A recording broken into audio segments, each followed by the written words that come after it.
Hey guys, Tyler Ansman here with Tyler Ansman Performance. So today we're going to discuss how we view changing pitching performance for the better and what kind of three categories we look at when we're deciding what's holding an athlete back.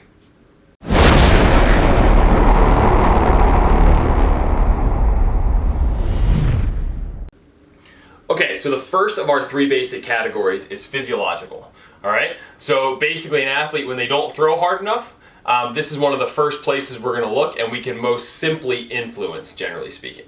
All right, so this would be, we're looking at, are they force or velocity deficient? So if we're looking at this in a throwing context, this may be, how do they do with static type throwing drills versus drills with added momentum? In the context of, the weight room and the strength conditioning side of things, how do they do with a static jump, a counter movement jump, and a depth jump, for example? Right? Where do they kind of fit on that force velocity curve? We may profile them with med balls, all of that kind of stuff. So we decide on where they're deficient, if they are somewhere, and then we can kind of attack those weaknesses as we see fit. All right? So the next kind of piece of this would be over and under load throwing. That's a tool we have in our toolbox as well. So this would be in the context of max intent. All right, so we're doing over and under load throwing at full effort. We can really make some physiological changes in terms of, again, the force or velocity side of things, the arm speed, or kind of the force output side of things when it comes to throwing. All right, the next piece would be our plyometric and ballistic training. So this is more in the context of the strength conditioning side of things. All right, what are we using to kind of influence the physiological needs of this athlete?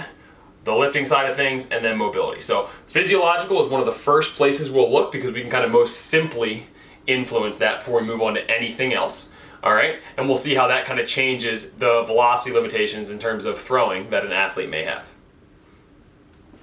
The second piece of this is the technical side of things. All right, so how are they throwing in terms of technique? All right, so what kind of limitations do we see when we do their kind of pitching mechanical analysis? All right, and then we can attack those with specific drills to change these patterns. All right, if it's something else on the technical side that's limiting them, maybe it's not in terms of their mechanics, it may be pitch design. Do they have adequate off speed?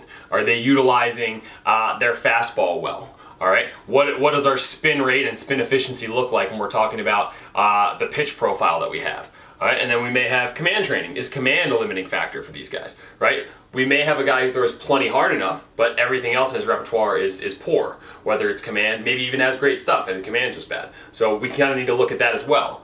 The last piece is then competition modeling. Does he just have a problem when he gets into the game not actually being able to put it all together? All right, so what does it look like with setting hitters up, getting hitters out, dealing with the pressure of maybe being heckled, the loud kind of stadiums, all that kind of stuff. So what does it look like when a hitter actually steps in the box? And we can work on that as well. So that's kind of the technical side of things that we may look at when we're trying to influence pitch performance. The final piece to this is load. All right, so we can think about this both in acute and chronic senses, all right, or the acute to chronic workload ratio that we kind of talked about in past videos. But basically, how much can this athlete do safely, both in a training and competition context? Is this something that's limiting them? Do we need to kind of work on their work capacity? Or more specifically, do we need to work on kind of what they can do in a game, right? Because starters are going to be asked generally from the high school level on to be able to throw 85 to 120 pitches, all right? And that's probably about once a week or so until they get to the professional level. Then it's probably going to be once every 5 days. So we need to be thinking on that kind of time cycle, and we also need to be thinking on this kind of pitch volume type deal. With relievers then, we have a little bit different. So this is going to be different. Obviously, long relievers are kind of a less common thing on most teams. So most relievers are going to be asked to throw about 15 to 30 pitches when they go out there, right? So generally 1 or 2 innings. And they're going to be asked to do that 2 to 3 times a week depending on their role on the team. So we need to make sure that we're setting them up to be able to handle that. So that's kind of how load fits into this. And that's kind of the last piece to the puzzle that we'll look at when we decide on kind of what's limiting a pitcher's performance. Generally, all three of these things are working together. It's hardly ever just one. But as the athlete gets to a higher and higher level, it does tend to be, we're kind of splitting hairs here, deciding where we can kind of get that extra performance out of them. Thanks for watching. Drop a comment below, give me a like, subscribe so you don't miss any more content, and feel free to reach out with any questions you might have.